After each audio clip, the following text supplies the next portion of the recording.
saya ini pemilih pragmatis. Untuk 2024 saya akan memilih pragmatis. Kenapa saya memilih nomor 1? Saya sudah memutuskan akan memilih Anda. Ya. Betul. Saya masih bisa ganti ke 02 loh kalau disalah-salahin. Pertanyaannya salah. Pertanyaannya salah. Madu, salah satu obat paling mujarab, insya Allah. Sedia madu ternak dan madu hutan.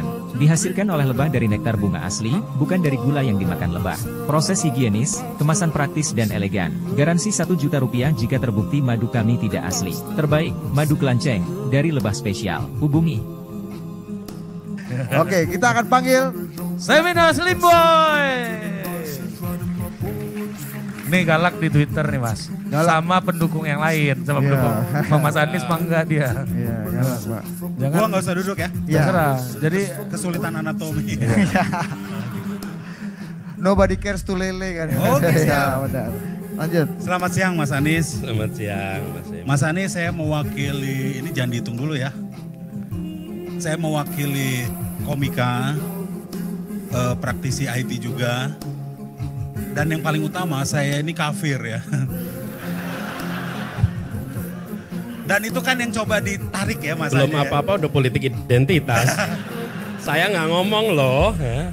Sebenarnya identitas nggak apa-apa, hanya jangan dipolitisasi. Ya. Nah, barusan dipolitisasi. Enggak, tapi ini menunjukkan ada ya di grassroots seperti itu. Saya ingin tahu di sini yang datang, yang Kristen tepuk tangan dong. Mana suaranya? Hei. Ya Kristen tuh sedikit tapi arogan ya. Jadi kalau saya sebenarnya ada ketakutan residu dari 2017. Ada ketakutan itu. Saya sendiri saya ini pemilih pragmatis. Untuk 2024 saya akan memilih pragmatis. Kenapa saya memilih nomor 1? Saya sudah memutuskan akan memilih Anda. Ya. Pragmatis aja, masa gua aktivis 98 milih Prabowo nggak mungkin. Masa milih Ganjar, masa PDI lagi 10 tahun gitu kan ya. Walaupun baju gua merah gitu. Jadi itu, tetapi dari orang pemilih pragmatis ini, jadi itu yang bisa dibilang Ari tadi. Ya kalau orang tua, golongan tua di gereja saya nanya, kenapa lu pilih Anies? Dia kan intoleran dan sebagainya. Jadi cap itu masih ada. Cap itu masih ada, jangan menutup mata. Jadi pendekatannya seperti apa? Karena contoh, Mas Anies izinkan Christmas Carol di Jakarta, thank you. Juga meresmikan beberapa gereja, salah satunya gereja saya bukan HKBP ya, saya GBKP ya. Karo is not Batak ya, diucapkan ya. Jadi kalau masih ingat ya, ataukah itu cuma seremoni, harusnya ingat ada gereja di Tanjung Priok yang Anda resmikan. Ya di Semper, itu golongan saya ya. Jadi itu marga-marga Ginting, Sembiring dan sebagainya. Bukan yang HKBP gitu ya. Nah, tetapi sebenarnya akar masalahnya kan ada di SKB 2 Menteri. SKB 2 Menteri ini menyebabkan harus ada konflik horizontal antar pemeluk agama. Yang oleh pemerintah Jokowi yang katanya toleran ini pun nggak berani dibatalkan. Itu faktanya. Berani nggak Mas Anies batalkan itu? Silakan.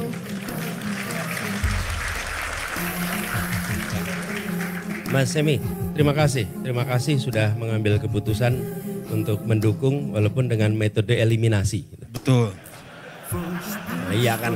Betul kan? Iya, ya, pragmatis lah. Memang betul. Kita juga kalau ujian ABCD begitu kan? Iya. Ini bukan berarti ini gitu kan? Ya, iya kan Iya, gitu. iya. Iya. Enggak, dan itu adalah rational decision. Menurut saya yang kita harus hormati adalah proses rasionalnya itu.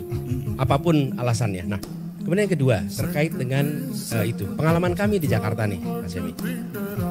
Ketika kita membereskan persoalan-persoalan IMB gereja dan masjid yang di situ dianggap bermasalah sampai puluhan tahun, kami tidak mengubah SKB 2 Menteri. Kami membereskan di lapangan. Kami menemukan di Indonesia ini seringkali ketika ada masalah diganti undang-undangnya. Ketika ada masalah diganti PP-nya. Padahal seringkali problemnya adalah pada level eksekusi. Ketika pada level eksekusi itu pemerintah daerah menseriusi, menavigasi apa yang sesungguhnya terjadi. Bicara dengan semua pihak, terbuka apa adanya. Apa yang terjadi di Jakarta? Satu demi satu beres. Jadi kami melihat selama ini kita banyak yang tidak mau mengerjakan, lalu tutup mata, bukan kami ya, itu bupati, wali kota, gubernur, bukan kami, ini SKB-nya nih. Ini SK-nya yang harus diberesin. Tapi pengalaman kami di Jakarta, SKB-nya nggak kami ubah-ubah. Kami nggak minta itu diubah. Tapi kami bekerja di lapangan dan apa yang terjadi? Hampir 40 tahun lebih itu Duri Kepah. Kemudian 30 tahun lebih di Priuk. Bukan di Priuk. Di Priuk juga, tapi di Lubang Buaya. Itu beres itu. Dan kita berkomunikasi. Jadi saya melihat solusinya itu bereskan di level lapangan. Nah, ini saya kembali to the point aja karena disuruh sama panitia juga to the point. Berarti nggak berani ya untuk Bukan. Membatalkan SKB itu ya? Pertanyaannya salah. Bukan berani atau tidak. Betul. Saya masih bisa ganti ke 02 loh kalau disalah-salahin. Pertanyaannya salah. Pertanyaannya salah. Pertanyaannya salah. Kenapa? Karena kita akan membatalkan kalau itu bermasalah. Nah, saya membuktikan itu tidak bermasalah. Jadi menurut Bapak nggak bermasalah, tapi itu Tadi kan jadi- kita berhasil menyelesaikan Betul. tanpa mengubah. Berarti bisa dong pakai itu. tapi itu akan sangat tergantung kepala daerahnya. Tentu, karena itu bukan hanya tergantung. Kepala daerah itu harus mengerjakan.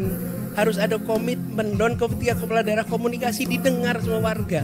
Tapi kalau kepala daerah tidak komunikasi, tidak membicarakan, saya itu seringkali harus turun langsung. Dan apa yang terjadi beres. Ya itulah, saya disumpah untuk menyelesaikan masalah. Gak bisa saya bilang ke orang lain yang kerjakan. Jadi Ya, tapi kan kalau di level presiden punya kuasa yang lebih tinggi, tentunya punya regulasi yang lebih tinggi yang bisa diatur ya. Artinya kalau semua masalah nanti harus presidennya yang turun tangan ya. Bukan, justru kepala daerahnya. Kenapa? Sekarang saya tanya, ada tidak? Ini sederhana sekali. Petunjuk dari pemerintah pusat bagaimana mitigasinya. Guideline itu nggak ada, Mas. Jadi ketika saya mengerjakan bukan karena petunjuk dari pusat. Pusat nggak ada guideline. Harusnya ini ada. Kami dalam urusan lingkungan, ini yang kami akan buat. Guideline urusan lingkungan hidup, guideline urusan transportasi, guideline urusan kehidupan beragama. Sehingga yang di lapangan itu tahu persis. Kami sebagai wali kota kalau ditanya lingkungan hidup apa yang dikerjakan, nggak tahu Pak. Tanya, nggak ada guideline itu. Itu yang kami ingin buat. Termasuk ketika bagaimana mitigasi urusan IMB yang macet. Dari pengalaman kami, sehingga kepala daerah itu tahu apa yang harus dikerjakan. Lalu kepala daerah tahu apa do-nya, apa don'ts-nya. Berarti SKB ini menurut Bapak tidak bermasalah? Pengalaman kami di Jakarta, kami bisa jalankan dengan SKB itu. Kalau ternyata di Jakarta saja pengalaman kami itu mandek karena itu, berarti dihapuskan. Betul gak? Dikoreksi. Fair kan? Fair. Oke.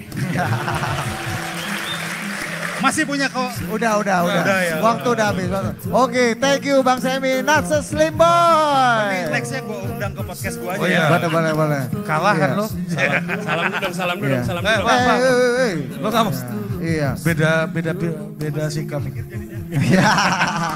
Tapi lu kalau makin lama lagi bahas kasus ini nanti orang-orang berpikir kayaknya Mas Anies cocok juga jadi Menteri Agama. Jangan sampai gitu, makanya kita akhiri di sini. Oke.